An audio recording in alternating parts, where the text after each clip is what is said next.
Pulau Bali saat ini memiliki potensi yang sangat besar sebagai jalur transit kargo dunia, sebab banyak kargo internasional yang transit melalui Bandar Ngurah Rai Bali.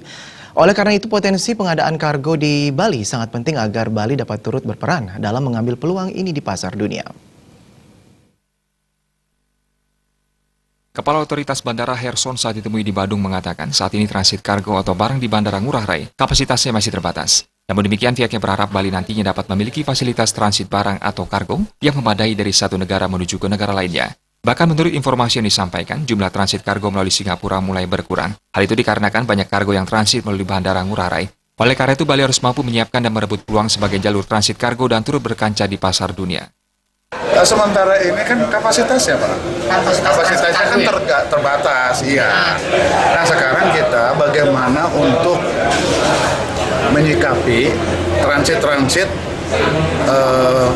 barang-barang misalnya dari Australia dia mau ke Arab Saudi, tidak bisa dari Australia langsung ke Arab Saudi karena pesawatnya tidak ada.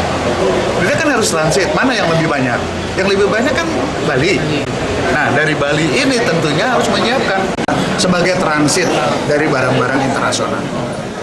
Nah ini pun merupakan satu peluang bisnis yang bagus sekali kalau menurut kami. Sementara itu, Jenderal Manajer Bandara I Gusti Ngurah Rai, Yanus Suprayogi menyampaikan bahwa pihaknya siap untuk perbaikan dan peningkatan fasilitas kargo dengan melihat perkembangannya. Spesifik kita mau bangun itu, tapi yang jelas yang ada kita manfaatkan. Gitu. Nanti kita lihat perkembangannya. Perkembangannya begitu besar, ya kita bikin yang besar. Gitu aja.